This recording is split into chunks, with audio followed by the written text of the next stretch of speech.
2 महीने पहले भी इसका भाव करीब 40-42 रुपये का था, लेकिन ये भाव अचानक ही बढ़ गया, एकदम ही जंप किया है। तो ये करीब 100 रुपये तक चला गया था, 97 रुपये, और उसके बाद थोड़ा सा नीचे आ गया है, परंतु अभी भी ये 66 रुपये का है। नमस्ते दोस्तों, मैं प्रवीण मलिक अपने इस YouTube चैनल पे आपका स्वागत करता हूँ। आज फ्राइडे का दिन है और फ्राइडे के दिन फ्राइडेज़ फंडा में हम फंडामेंटल एनालिसिस पे चर्चा करते हैं। हम एक छोटे से विषय को ले लेते हैं और उसकी विस्तार पूर्वक चर्चा करते हैं। हम उदाहरण के द्वारा सरल भाषा में रोचक तरीके से उस विषय को समझ लेते हैं और ये भी समझ लेते हैं कि उस विषय से फंडामेंटल एनालिसिस कैसे किया जाता है। तो 2 सप्ताह पहले हमने एक छोटी सी श्रृंखला शुरू करी थी बुक वैल्यू पर। हमने बुक वैल्यू समझने के लिए ये श्रृंखला शुरू करी। पहले भाग में हमने ये समझा कि बुक वैल्यू क्या है और इसको कैसे कैलकुलेट किया जाता है। दूसरे भाग में हमने ये समझा कि बुक वैल्यू से वैल्यूएशन कैसे करी जाती है, स्टॉक की, कंपनी की वैल्यूएशन कैसे करी जाती है। तो आज तीसरा सप्ताह है, तो हम तीसरे भाग में बुक वैल्यू और मार्केट वैल्यू में अंतर समझेंगे, मार्केट वैल्यू या मार्केट कैप। तो हम ये समझेंगे कि इन दोनों में अंतर क्या है और हमको कौन सी वैल्यू देखनी चाहिए। तो चलिए लैपटॉप पर चलते हैं और सबसे पहले समझ लेते हैं कि बुक वैल्यू और मार्केट वैल्यू में अंतर क्या है। तो आपको याद होगा कि पिछले भागों में हमने देखा था कि टोटल बुक वैल्यू के लिए हम ये फॉर्मूला लिखते हैं, book value is equal to total assets minus total liabilities. हमने पिछले भाग में ये भी समझा था कि हम बुक वैल्यू पर शेयर भी कैलकुलेट कर सकते हैं।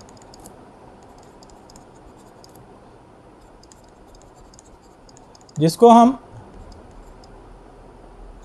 BVCS लिख सकते हैं। तो BVCS is equal to total book value divided by number of shares. ये नंबर ऑफ आउटस्टैंडिंग शेयर्स हैं जो बाज़ार में उपलब्ध हैं, पब्लिक के पास, प्रोमोटर्स के पास और अन्य इंस्टीट्यूशंस के पास टोटल नंबर ऑफ शेयर्स हैं। तो किताबों में और इंटरनेट पे अगर आप सिर्फ बुक वैल्यू लिखा हुआ देखें या सिर्फ BV लिखा हुआ देखें तो उसका सामान्य तौर पे मतलब होता है बुक वैल्यू पर शेयर। तो टोटल बुक वैल्यू बहुत कम जगह ही लिखी जाती है। तो अगर हम ये वाला फॉर्मूला यूज़ करें तो हम टोटल बुक वैल्यू को इस तरह से भी लिख सकते हैं, BVCS into number of shares. तो मैं NS लिख देता हूँ नंबर ऑफ शेयर्स की जगह। अब ये तो है टोटल बुक वैल्यू। अब इसी तरह से मार्केट वैल्यू भी होती है। तो मार्केट वैल्यू या मार्केट कैप की चर्चा हमने अपने एक पिछले वीडियो में करी हुई है। हमने विस्तार से समझा हुआ है कि मार्केट कैप क्या होती है और फंडामेंटल एनालिसिस में इसकी क्या महत्वता है। तो अगर आप वो वीडियो देखना चाहते हैं तो उसका लिंक मैंने ऊपर छोड़ दिया है, तो आप उसको क्लिक करके देख सकते हैं कि मार्केट कैप से आप फंडामेंटल एनालिसिस कैसे कर सकते हैं। तो चलिए वापस आ जाते हैं और यहाँ पे मार्केट कैप का फॉर्मूला लिख देते हैं। तो मार्केट कैप या मार्केट वैल्यू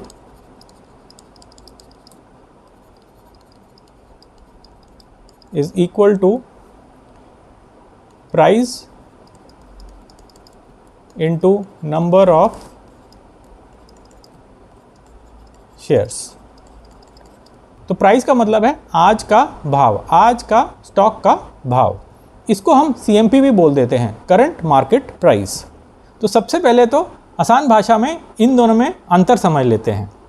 बुक वैल्यू होती है एक अकाउंटिंग वैल्यू जो अकाउंटेंट ने लिखी है।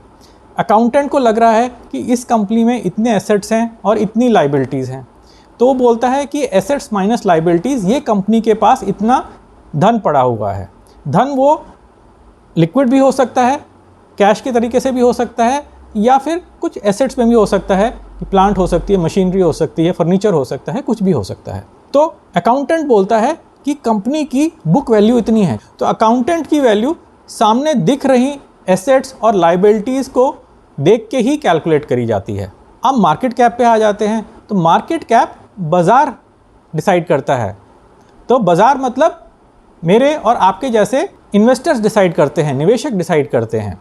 वो बोलते हैं कि इस कंपनी की वैल्यू इतनी होनी चाहिए। तो मार्केट कैप बनती है CMP मतलब current market price into total number of shares.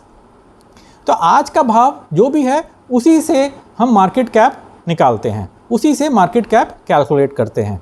तो भाव रोज़ रोज़ बदलता है, हर मिनट बदलता है, तो इसीलिए मार्केट कैप भी हर मिनट बदल सकती है, परंतु हम दिन के अंत का भाव ले लेते हैं और उसी से मार्केट कैप को कैलकुलेट कर लेते हैं।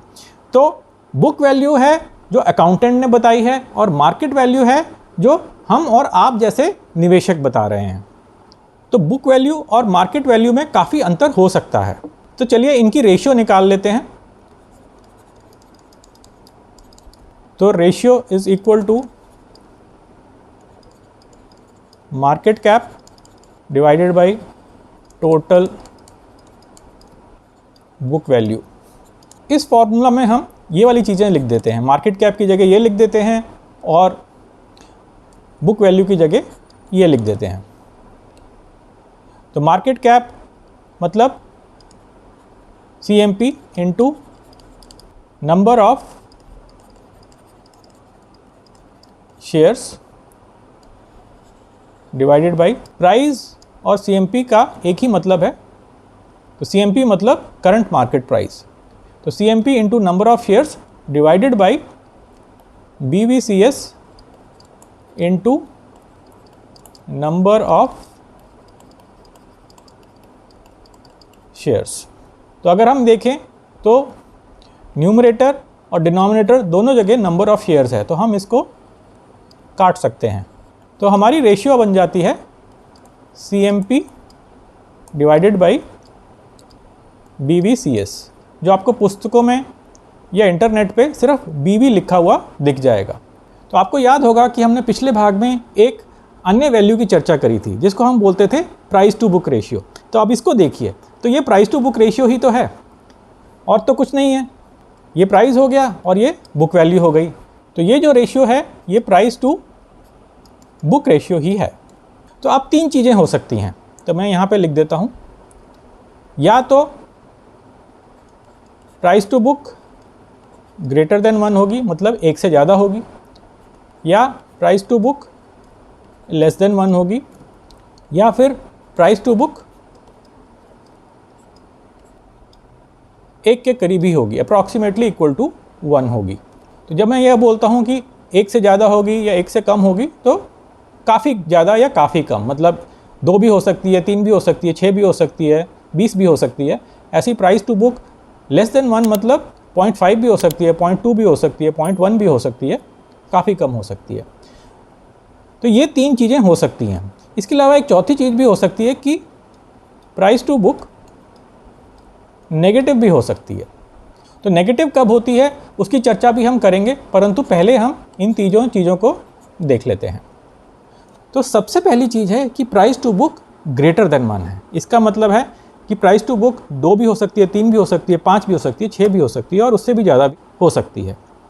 तो इसका मतलब है बाज़ार बोल रहा है कि प्राइस की महत्वता ज़्यादा है, बुक वैल्यू की महत्वता इतनी नहीं है।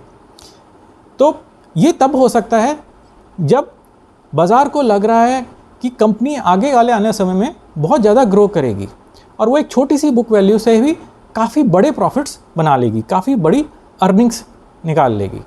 या फिर ये भी हो सकता है कि बुक वैल्यू जो हमको अकाउंटिंग में दिख रही है वो ठीक बुक वैल्यू नहीं है। ठीक का मतलब ये नहीं है कि किसी ने फ्रॉड किया हुआ है, ठीक का मतलब ये है कि बुक वैल्यू बहुत कम दिखाई दे रही है क्योंकि पिछले वर्षों में एसेट्स की वैल्यू डिप्रिशिएट होती जा रही है, धीरे धीरे करके डिप्रिशिएट हो गई है। तो डिप्रिशिएट हो गई है, इसका क्या मतलब है वो हम अगले भाग में समझेंगे।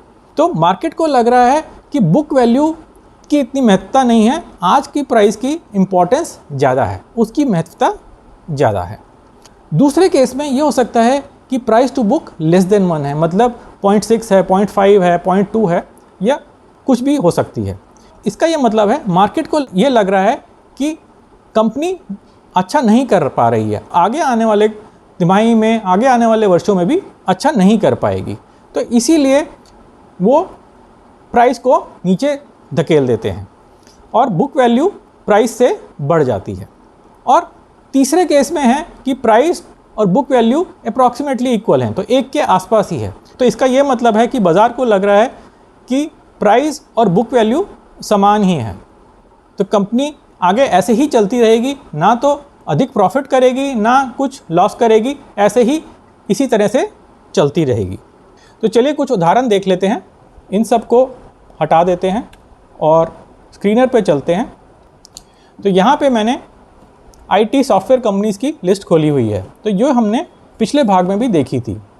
तो यहाँ पे CMP divided by book value दिया हुआ है। तो CMP divided by book value हमारी PB रेशियो ही है, प्राइस टू बुक रेशियो। तो यहाँ पे हमने पिछले भाग में कुछ IT कंपनीज़ की प्राइस टू बुक को देखा था और हमने देखा था कि इनकी प्राइस टू बुक तो काफ़ी ज़्यादा है। जैसे TCS की 18 हैं, इन्फोसिस की 9 से ज़्यादा है, HCL टेक्नोलॉजीज़ की 6.5 है, और ऐसे ही सभी कंपनीज़ की प्राइस टू बुक 1 से काफ़ी ज़्यादा है। तो इसका क्या मतलब है? मार्केट बोल रही है कि बुक वैल्यू का इतना औचित्य नहीं है। मार्केट बोल रही है कि प्राइस की इम्पोर्टेंस ज़्यादा है, भाव की महत्वता ज़्यादा है। तो हमने पिछले भाग में चर्चा करी थी कि IT कंपनीज़ में टेंजिबल एसेट्स बहुत ही कम होते हैं, नॉन टेंजिबल एसेट्स होते हैं। नॉन टेंजिबल एसेट्स वो जो दिखते नहीं हैं, जैसे कि ब्रांड वैल्यू। इसीलिए हमको IT कंपनीज़ में बुक वैल्यू को देखना ही नहीं चाहिए। तो चलिए एक अन्य तरह की कंपनीज़ को देख लेते हैं, सीमेंट कंपनीज़। तो सीमेंट कंपनीज़ वो कंपनीज़ हैं जहाँ पे एसेट्स की काफ़ी बड़ी वैल्यू होती है, जैसे प्लांट हो गया, मशीनरी हो गई, तो इनकी वैल्यू कई 100 करोड़ 1000 करोड़ में चली जाती है। तो यहाँ पे हमको बुक वैल्यू देखनी चाहिए। तो हम इस इंडस्ट्री की कंपनीज़ की तुलना भी कर सकते हैं। तो हम दो कंपनीज़ की प्राइस टू बुक वैल्यू देख सकते हैं और उन दोनों कंपनीज़ की तुलना प्राइस टू बुक पे कर सकते हैं। तो चलिए सीमेंट कंपनीज़ को देख लेते हैं। तो यहाँ पे जैसे अल्ट्राटेक की प्राइस टू बुक है करीब 5.5, अंबुजा सीमेंट की है करीब 3.5। तो ऐसे ही इनकी प्राइस टू बुक 1 से काफ़ी ज़्यादा है। और कुछ कंपनीज़ की 1 के आसपास ही है, जैसे ये न्यूवोको विस्टास की करीब 1.35 है और बिरला कॉरपोरेशन की करीब 1.5 है। तो चलिए इसको प्राइस टू बुक पे सॉर्ट कर लेते हैं, रिवर्स ऑर्डर में सॉर्ट कर लेते हैं। तो यहाँ पे देखते हैं जैसे काकातीय सीमेंट की प्राइस टू बुक वैल्यू केवल 0.78 है, तो ये 1 से कम है। तो इसका क्या मतलब है? इसका ये मतलब है कि काकातीय सीमेंट में जो प्लांट है, मशीनरी है, उसकी वैल्यू मार्केट कैप से कम है, तो ये कंपनी अंडर वैल्यूड है। तो अगर आपको आज की डेट में काकातीय सीमेंट जैसा एक प्लांट लगाना हो तो आपको जितनी पूंजी चाहिए होगी उससे कम पूंजी में यहाँ पे आपको ये पूरी कंपनी मिल रही है। तो क्या आप जाके इस कंपनी को खरीदेंगे? तो आप पूरी कंपनी तो शायद नहीं खरीदेंगे, परंतु आप इसके कुछ स्टॉक खरीद सकते हैं।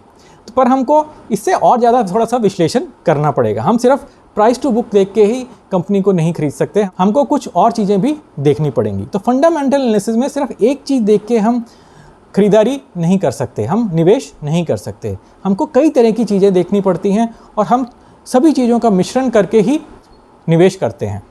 तो चलिए हम एक नई स्क्रीन बनाते हैं, नया एक फ़िल्टर बनाते हैं जिसमें हम ऐसी कंपनी निकालते हैं जिनकी प्राइस टू बुक 1 से कम है। तो हम ये मान लेते हैं हमको 10,000 करोड़ से बड़ी कंपनीज देखनी है, तो हम लिख देते हैं market cap greater than 10,000 and price to book value less than 1। चलिए देखते हैं क्या निकल के आता है। तो यहाँ पे हमको 6 कंपनीज मिल रही हैं जिनकी प्राइस टू बुक 1 से कम है और जिनकी मार्केट कैप 10,000 करोड़ से ज़्यादा की है। तो ये कंपनीज बुक वैल्यू के हिसाब से अंडर वैल्यूड हैं। तो यहाँ पे ये कुछ बैंक्स भी हैं, जैसे यूनियन बैंक हो गया, RBL बैंक हो गया, बैंक ऑफ इंडिया हो गया। तो हम यहाँ पे बैंक की चर्चा नहीं करेंगे। बैंक्स में भी हम प्राइस टू बुक वैल्यू देखते हैं, परंतु बैंक के फंडामेंटल एनालिसिस में कई और चीज़ें देखनी पड़ती हैं। तो यहाँ हम सेल को देख सकते हैं, steel authority of India limited, Maharashtra scooters को देख सकते हैं। तो यहाँ पे सेल की प्राइस टू बुक ऑलमोस्ट 1 के आसपास ही है, तो ये इतनी अंडर वैल्यूड नहीं है। लेकिन महाराष्ट्र स्कूटर्स की प्राइस टू बुक 0.4 है, तो ये लग रहा है कि काफ़ी अंडर वैल्यूड है। तो हम महाराष्ट्र स्कूटर का गहराई से विश्लेषण कर सकते हैं, देख सकते हैं कि ये बुक वैल्यू से मार्केट की वैल्यू इतनी कम क्यों है। क्या महाराष्ट्र स्कूटर ग्रो कर रही है, नहीं कर रही है? क्या बिजनेस में बढ़ोतरी हो रही है कि नहीं हो रही है? अगर हो रही है तो ये कंपनी अंडर वैल्यूड है, तो हम यहाँ पे जाके इसका स्टॉक खरीद सकते हैं। तो चलिए वापस चलते हैं और एक और चीज़ देख लेते हैं। तो हमने बात करी थी कि price to book value negative भी हो सकती है, 0 से कम भी हो सकती है। तो 0 से कम कब होगी? 0 से कम तभी होगी जब बुक वैल्यू ही नेगेटिव हो। तो चलिए एक उदाहरण देख लेते हैं। यहाँ पे मैंने महानगर टेलीफोन निगम लिमिटेड का वेब पेज खोला हुआ है, MTNL का वेब पेज खोला हुआ है। तो इसकी बुक वैल्यू नेगेटिव है। यहाँ पे बुक वैल्यू है -375 रुपये। मतलब इसको देख के ऐसा लग रहा है कि कंपनी में देनदारी है, लेकिन मार्केट कैप है। मार्केट कैप करीब करीब 4200 करोड़ की है और स्टॉक का प्राइस आज की डेट में 66 रुपये का है। तो बाज़ार बोल रहा है कि स्टॉक का प्राइस 66 रुपये का है, लेकिन अकाउंटेंट बोल रहे हैं कि कंपनी में नेगेटिव बुक वैल्यू है। मतलब अगर हम कंपनी को आज बंद कर दें और सारे एसेट्स बेच दें तो भी हमको कुछ मिलेगा नहीं, क्योंकि पहले देनदारों की लाइन होगी और देनदार आएंगे और वो अपना पैसा पहले ले जाएंगे। परंतु फिर भी निवेशक इसको 66 रुपये पर शेयर की वैल्यू दे रहे हैं। वो क्यों दे रहे हैं वो तो एक विश्लेषण का विषय है, उस पर हम अभी नहीं जाएंगे। परंतु ऐसा हो जाता है कि मार्केट वैल्यू और बुक वैल्यू में काफ़ी अंतर हो जाता है, और जब ऐसा हो जाता है तो आप उसका विश्लेषण करिए, गहराई से देखिए कि ऐसा क्यों है। और हो सकता है कि आपको ऐसा कुछ मिल जाए जिसकी वजह से आप बोलें कि मेरे को MTNL में निवेश करना चाहिए। तो चलिए नीचे चलते हैं और यहाँ पे MTNL का चार्ट देख लेते हैं। तो पिछले वर्ष इसी समय MTNL का भाव कुछ 20 रुपये 25 रुपये के करीब था, और अभी 2 महीने पहले भी इसका भाव करीब 40-42 रुपये का था। लेकिन ये भाव अचानक ही बढ़ गया, एकदम ही जंप किया है। तो ये करीब 100 रुपये तक चला गया था, 97 रुपये, और उसके बाद थोड़ा सा नीचे आ गया है, परंतु अभी भी ये 66 रुपये का है। तो बाज़ार इसको 66 रुपये क्यों दे रहा है या इसको 100 रुपये तक क्यों ले गया था? तो ये एक विषय तो गहराई से देखने का विषय है, तो उसकी चर्चा अभी हम नहीं करेंगे। चलिए थोड़ा सा और नीचे चलते हैं और इसकी प्रॉफिट एंड लॉस स्टेटमेंट को देख लेते हैं। तो अगर हम यहाँ मार्च 2013 से मार्च 2024 तक देखें तो कंपनी की सेल्स गिर रही हैं। तो करीब करीब 3500 करोड़ से इस वर्ष कंपनी की सेल्स केवल 800 करोड़ रह गई हैं, और प्रॉफिट भी नेगेटिव ही है। यहाँ पे -5000 करोड़ का प्रॉफिट था और अभी -3000 करोड़ का प्रॉफिट है। तो लॉस में ही चल रही है कंपनी। तो इसीलिए कंपनी की नेगेटिव बुक वैल्यू है। तो ये लॉसेस कहाँ से पूरे होंगे? कंपनी ने कहीं से लोन लिया हुआ, कंपनी की कहीं देनदारी होगी जो देनदारी वापस करनी है। तो ये देनदारी कैसे वापस होगी? जब एसेट्स बिकेंगे तभी देनदारी वापस होगी। पर अकाउंटेंट बोल रहे हैं कि कंपनी की बुक वैल्यू नेगेटिव है। इसका ये मतलब है कि एसेट्स की इतनी वैल्यू नहीं है जितनी लाइबिलिटीज़ की वैल्यू है। तो बाज़ार इसको 66 रुपये क्यों दे रहा है? ये एक सोचने का विषय है। तो आप मुझे नीचे कमेंट करके बताइए कि MTNL में क्या वैल्यू है, बाज़ार इसको 66 रुपये की वैल्यू क्यों दे रहा है? मुझको तो थोड़ा सा अंदाज़ा है और इसकी चर्चा हम अगले सप्ताह करेंगे। परंतु आप बताइए कि आपको क्या लग रहा है कि MTNL को 66 रुपये क्यों मिल रहे हैं जबकि बुक वैल्यू है -375 रुपये। तो आशा है कि आपको ये वीडियो पसंद आया होगा, आपको कुछ नई जानकारी मिली होगी, आपको कुछ नया सीखने को मिला होगा। अगर आपको ये वीडियो पसंद आया है तो ज़ोर से एक थम्स अप दीजिए और इसको अधिक से अधिक शेयर करिए। फिर मिलेंगे अगले सप्ताह बुक वैल्यू के चौथे भाग में। नमस्ते और धन्यवाद।